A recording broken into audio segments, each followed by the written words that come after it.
The moment I embrace my peace within and surrender the outcome is the moment that the universe can truly get to work. That's the card I pulled today from a really fun deck by Gabby Bernstein called The Universe Has Your Back. My friend Jamie actually gave it to me when she finished using them, which I think is really fun with books, affirmation cards. You know, when you've kind of had enough, you just pass them on to a friend. I think that's such a beautiful thing and it almost makes me enjoy them even more. So I just wanted to lead with that today to encourage you that if you have a favorite book or, a deck of affirmation cards that you've already been through multiple times, pass it on to a friend. They will treasure it. And speaking of that, we had our Hampton Roads Creative Network meeting on Friday, which is a local group that I put together. I'll tell you more about that in a little bit in this episode. But one of our members, Amelia, brought me a book called The Art of Gathering. And it was just really sweet. It was like beautifully wrapped up with this ribbon around it and a piece of her artwork that's going to make such a beautiful bookmark. And I was almost emotional. I don't know why, just that she would think to bring me a gift and that it would be something that just shows that she knows me so well. You know, I love self-development. Obviously, community is my jam. I had not read this book yet. And it was like, I'm going to treasure this forever. Like, my books are so important to me. And something about when someone else gives you one, whether they've already read it or whether they bought it for you, I don't know. It just like made my heart explode. So special thank you to Amelia for that. Today's a special episode. This is a bonus episode for our special 3-part Mastermind series. Applications are closing today. You can continue to fill them out because we will be hosting this again next year. So if you just want to be on the interest list, make sure that you go sign up at elizabethhenson.co/bigpurpose. And that just puts you on the interest list. And once you're on the interest list, it will send you the application and you can apply if it feels like a good fit. But this is the bonus episode, and then our series is done and we will be moving into full-fledged Elevate and Inspire mode. If you are looking to come to our in-person event in April, we do have early bird tickets on sale. You can go to elizabethhenson.co/event. So that is really exciting. We are already almost halfway full, which is crazy. Still looking for a few sponsors, all that good stuff. But once we wrap up these mastermind applications, we are going to be going all in on planning that event for April. And I'm just so excited and so full of gratitude that I could bust. But today we are going to be talking about this mastermind and community. And I've got some woo-woo stuff for you and some facts for you today. We're going to do both. So let's go ahead and get started. Welcome back to the Messy Success Podcast. I'm your host, Elizabeth Henson. I help creative business owners and artists build communities around your brand so that business is easy and profitable. When you stay in action, yes, I mean even messy action, only good things happen. We are always learning, and when we can get just as excited about the lessons as the results, magic happens. I've helped million-dollar companies with their marketing, but my mission in this world is to help you step into the best possible version of yourself so you can create your dream business too. We believe in community and people over strategies and tactics. Our theme here at the Messy Success Podcast is the 1% adventure, where we're focusing on getting 1% better every single day. I want you to color outside the lines and embrace the messy journey to take daily action towards your goals. If you've noticed a plateau in your business, we've created a very quick quiz where you can find out your next best move. Head over to elizabethhenson.co/next to find out. Now let's get started.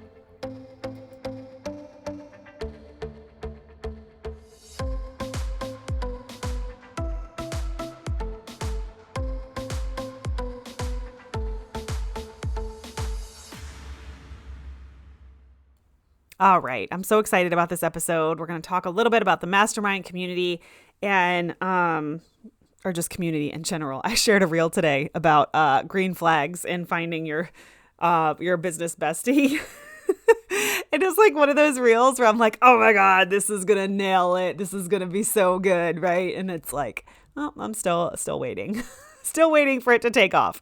Oh my gosh. Social media is such a crazy thing. And I wanted to lead with kind of that card about surrendering to the outcome, because that's really important in our day to day. I mean, if you do this work, you know how hard it is to show up online when you don't feel like it.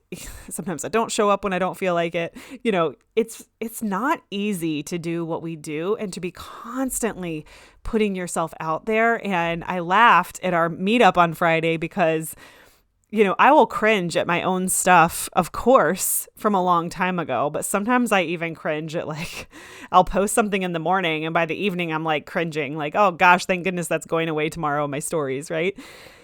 Because we really are like just constantly pushing that edge of discomfort. And man, it's amazing. And I wouldn't trade it for anything, but it is also hard. Like it's just not an easy thing. But I do think it becomes so much easier when you really learn this practice of surrendering to the outcome and knowing that, you know, we are the ones that control our inner peace and our freedom. And freedom is truly that ticket to happiness. And freedom comes from that way of being that you already have everything you need, which we've talked about in this series, of that being such a good qualification for this mastermind.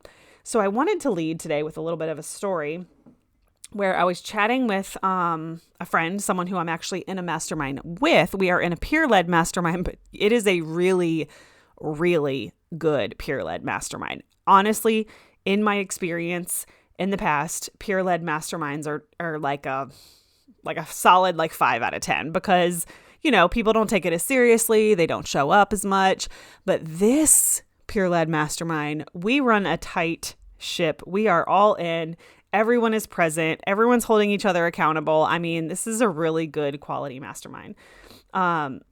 You know, and no thanks to me because I did not put it together. But, you know, I feel like when you have the right facilitators or the right people that kind of like take the charge, you can facilitate really incredible communities that don't cost anything. My mastermind is an investment. It's a very special container, and I've got some really special projects that we're going to be, you know, pouring that investment right back into, which is one of the things that makes it different than my peer-led mastermind.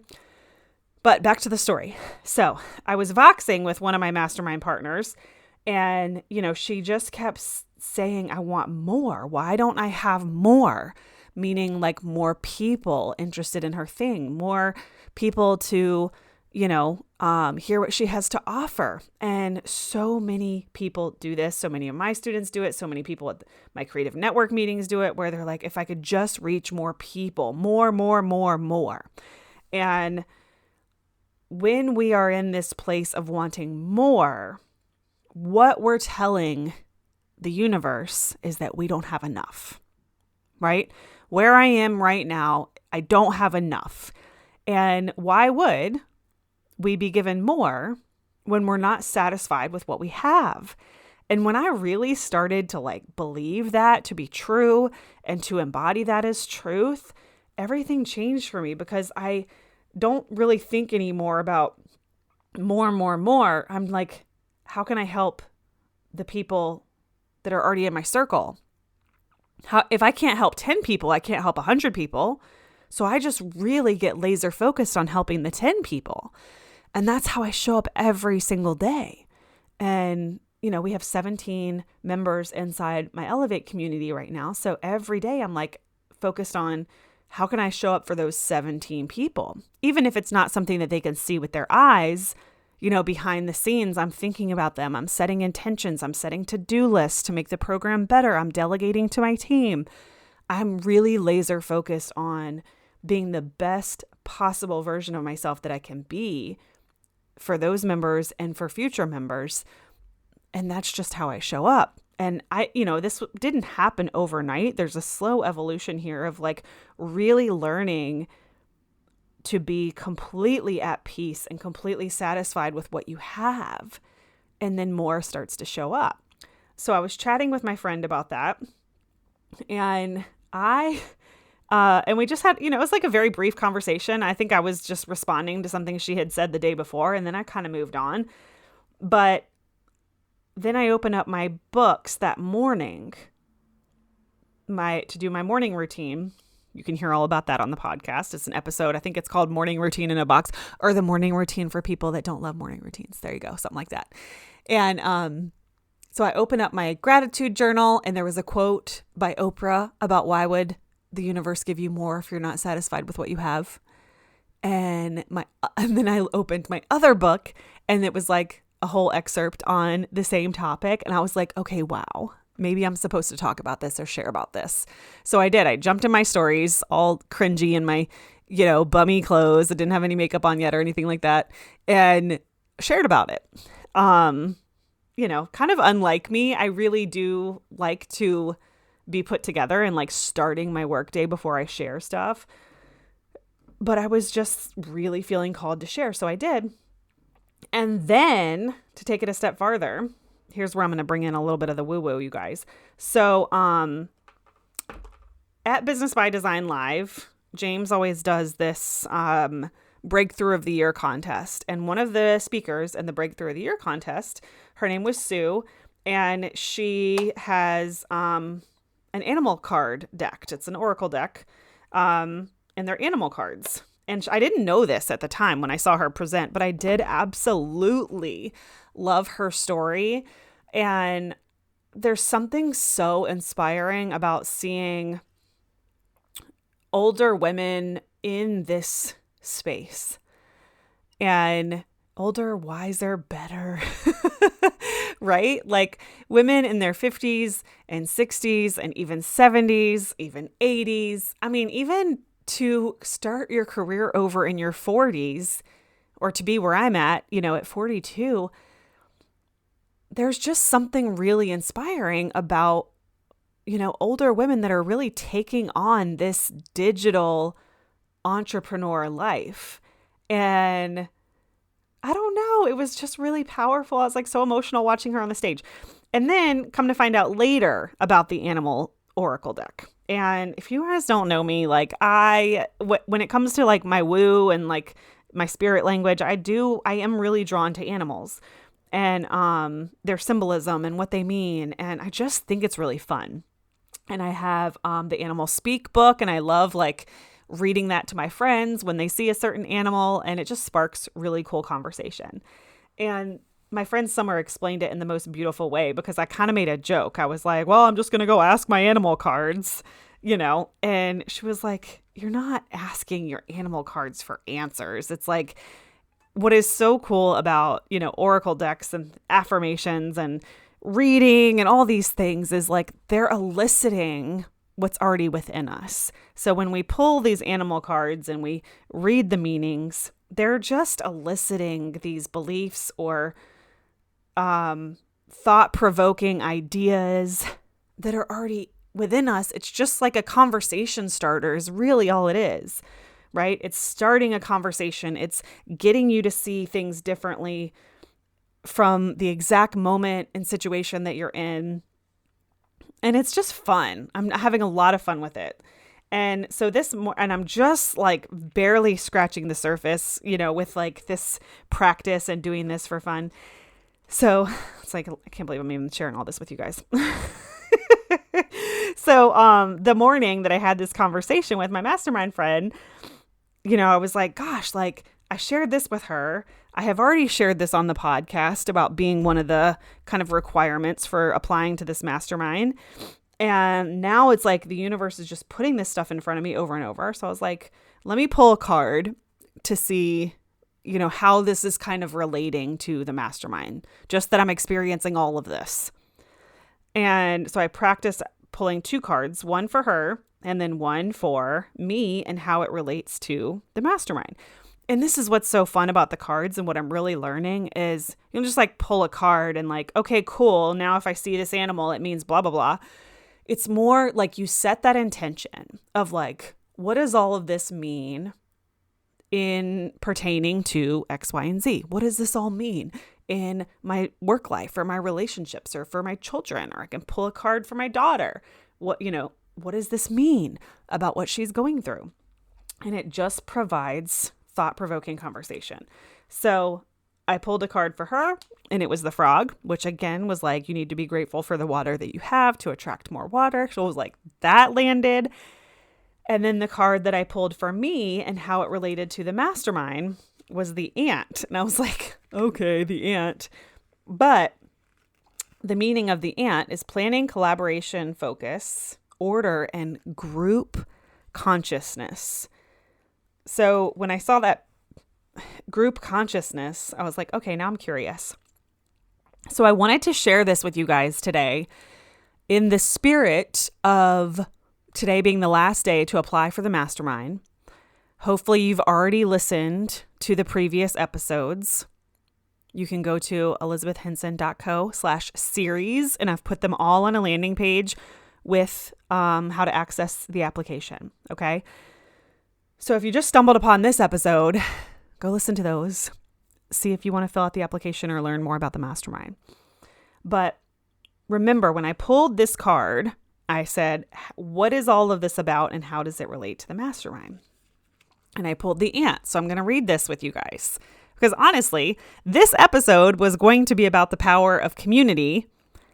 And it's all right here. It's all right here in this description of pulling the ant on how that experience that day of just this constant conversation around wanting more and being satisfied with what you have.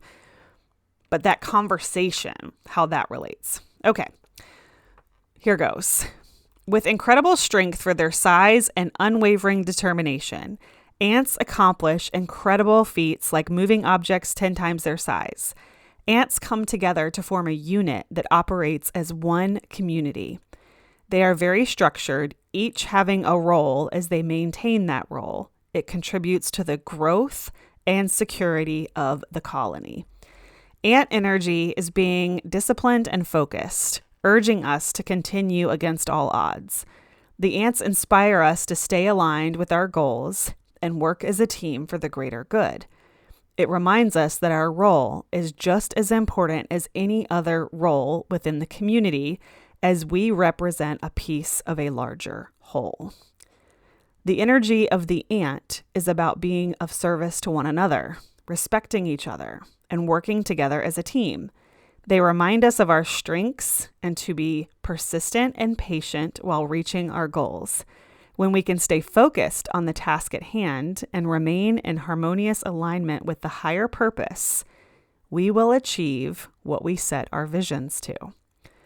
The ant is about coordinated effort, structure, and order. They remind us that we are powerful architects of our lives. Ants are also considered to be the world's strongest military. They are similar to armies in a few ways, including their mass raids, their ability to form a ball to cross water, and their use of pheromones to mark trails. They are a model for persistence and resourcefulness, representing the rewards of diligent work. Ants, with their highly organized social structures and cooperative behavior, serve as a powerful symbol of community and collaboration. They work together harmoniously to achieve common goals. These narratives promote the idea of unity, shared responsibility, and mutual support within human communities, making us feel connected and part of a larger whole. Well, dang, if that wasn't the exact definition of frickin' mastermind or online community or business community, I don't know what is, y'all. So here are the contemplation questions that always ends with like conversation starters or things to provoke journaling or thoughts. When the ant comes marching into your reading today, see this. Where have you been out of alignment to your vision? Are you seeing the importance of what you do to a greater picture? Are you maintaining the discipline you require for your role? What new structures and new behaviors can you adopt to reach your new vision now? Your vision now. It doesn't have to be new. Are you able to create a plan towards this new vision where you look at your own role within the community and not to think you are going at it alone? It is time to tap into the energy of working together to create a desired outcome. Will a partnership help generate more ideas? Looking at how engaging in a community at this time will help you reach your goals faster and with greater ease. It says look at how. So explore how engaging in a community at this time will help you reach your goals faster and with greater ease. I mean, there are 44 cards in this deck. And I pulled that one to represent the mastermind. I mean, hello, you guys, this stuff is so amazing, right? I just was like, gosh, that is so cool. And it just kind of blew my mind. And I know a lot of people are like, oh, it's coincidence. Oh, it's this. Oh, it's that. I mean, I could pull any card and make it relate. Okay.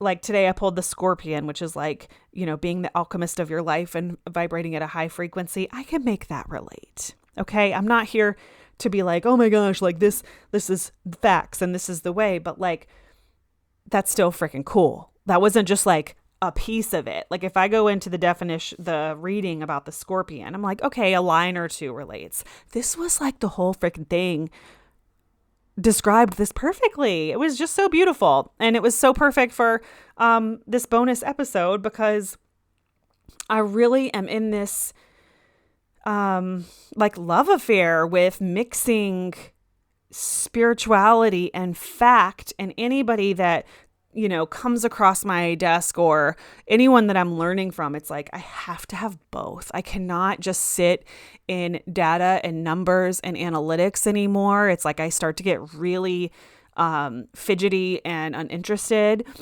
But when you bring that into the spirituality and you combine them with fact, and you combine these things that we already know to be true with actual proof and tangible things, like it's so magical and so powerful for me. And I feel like it's really, it's completed me, and it helps with that blank canvas syndrome, which is something I talk about all the time as a business owner. We'll sit down at our computer, we'll sit down to create, and we kind of have this blank canvas syndrome. And when I can just pull an affirmation card or open a book that I'm reading or open my journal that I wrote in, a couple days ago, it helps with that blank canvas syndrome. And like, sometimes I'm like, what do my students need today? And I can pull a random card and I will get some kind of inspiration of something that I want to share with them or open a conversation about. And that is so cool and so beautiful. And I just want to encourage you guys to just be open to new experiences, be open to new things. And to bring some of the facts into it, I did a little bit of research around the power of communities, as if getting books like The Art of Gathering from my students aren't enough. But it is, a proven fact that you are the average of the people that you surround yourself with. And I see this as so true when I think about being a teacher and how all my friends at the time were teachers. We all made the same amount of money. We all had a similar life. We all did similar things. And now that I'm in this entrepreneur space, we're all kind of doing the same things. We're all making around the same amount of money. We're all doing this. We're all doing that. And I just continue to grow, and people are either growing with me or they're falling off. And I'm continuing to push myself to be in rooms where I know that I can learn, to be the dumbest one in the room. Right? I'm pushing myself to do both. I'm pushing myself to go be in rooms where I almost feel like I don't belong, but then I'm also pushing myself to lead rooms, right? Because I just feel called with that leader energy. So there are some there's so many articles out there. Forbes, the Times, just like research after research about the power of community and masterminds. It's a collective intelligence, crowdsourcing, right? They're harnessing collective knowledge and experience of their members. And that way we can navigate goals more effectively or challenges more effectively. There are proven studies and facts that it will accelerate your growth if you participate in a mastermind group or professional development of some kind that provides that environment, that container for that brainstorming and accountability. Surrounding yourself with smarter people, right? Having different perspectives, being open to learning new things and understanding complex issues and problem solving. I mean, I could go on and on and on, but taking big, scary leaps, calculated risks.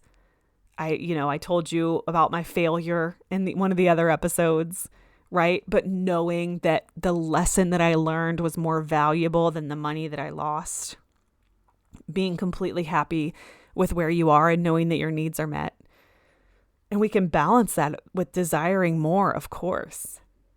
But it's in a healthy way of all my needs are met. But I'm really curious about, I'm really excited about, I really want to get creative.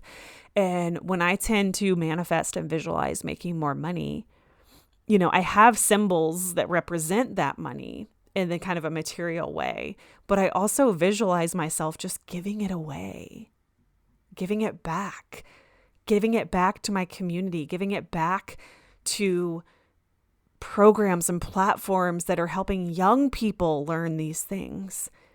I would sit in wherever I am, driving, in my meditation corner, at my desk, and I visualize myself giving money away. Because part of the reason that, I desire money is to make a bigger difference and a bigger impact, right? And that's why a big piece of this mastermind is like, oh no, we're going to invest in some really cool stuff and some really cool experiences. And I have a really cool project that everyone's going to walk away with something really tangible. I'm keeping some of that a secret because I just want to. And I want people to apply outside of just knowing that we're going to be doing that. So I think this opportunity in itself is one of those invitations to step into a higher frequency, to literally jump timelines, to make 2025 your quantum leap year in the impact that you're making and leaving in the world. And I don't have attachment to this outcome. To circle back to the very beginning, I don't have an attachment to it. I know this is part of my business model, and if this isn't the year, next year will be the year. So I just show up knowing that the success of this project is inevitable and trusting that the universe will deliver it at the right time. So if you feel called to apply, something's nudging you to do that, just do it. Actions that you take today, especially those that involve collaboration and innovation, that's what creates those ripple effects. The tsunamis. I saw a great meme the other day that was like, I don't create ripple effects. I create frickin' tsunamis, of change and impact. And especially in our climate right now, I mean, I don't have all the answers when it comes to politics. I don't know how to fix our corrupt system, but I do know that if we can come together in love and light and positive intention for the highest good for all, only good things are going to happen from that. I don't have the answers. I don't know what to do, but all I do know is that you put 7 really driven people in a room together to make a difference and to create change. They're going to do that, right? So, what do you think? I also just last little golden nugget when it comes to community, because what I've been doing is taking off in my area in spreading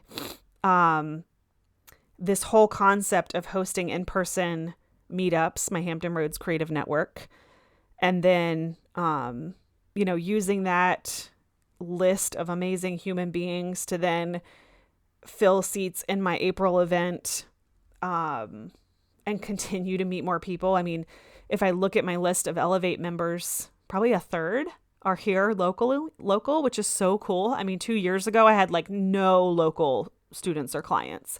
And now such a big chunk of who I work with is local because I started doing these free meetups.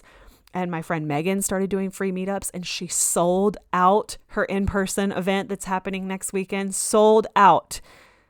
The last time she hosted this event in Dallas, they had 8 people. And this time they sold out at 50. And she only did 4 months of hosting free meetups. How freaking powerful is that? And then I saw another friend post this morning that her marketing strategy for 2025 is going to be hosting in-person meetups. And I'm like, it's spreading. This little thing that I'm doing. I mean, it's not little. It's actually, it's quite profound. One Friday every month, I give up 4 hours of my day to drive all the way to Norfolk and host this meetup. And, but I love it. I would not rather be doing anything else. And I believe that. And I say that with that 10 out of 10 conviction of like, even if I don't make $1, there's nothing else I'd rather be doing on a Friday afternoon than being surrounded by amazing business owners talking about really cool things. Right? Duh. It's amazing. It's like my dream life.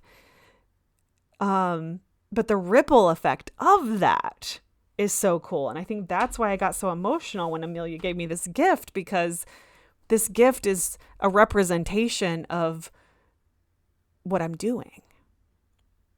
And that felt really good, not because it was a me thing, but it was just, I get to hold a tangible representation of the ripple effect of the work that I'm doing. And then to see other business owners starting to do it too. Just like, yes. So what can you do by example that other people might start to imitate in the best way? What can you do to be innovative? And really what I'm doing isn't innovative. It's like actually almost a blast from the past, right? Like, screw all this digital marketing stuff. Let's just get together in person like they did in the old days, right? It still works. So what can you do? What actions can you take to get that ripple effect going? And even if now's not the time for the mastermind for you, I want to encourage you to continue to live in that highest possible version of you and in the best interest of all. So I hope that you guys will apply. Thanks for listening to this bonus episode. Let me know what you thought about the little reading I did about the ant. I will link the totem deck in the show notes if that interests you guys. And yeah, thanks for listening. Thanks for being here. We're going to bring back a guest next week, and then we'll start bringing on some of our amazing speakers for Elevate and Inspire. And we're really just going to be hitting the ground running for 2025. I wish you all so much love. You're such an incredible community. I wouldn't be here without you. I'll see you soon. Lastly, if you need that link one more time, it's elizabethhenson.co/bigpurpose.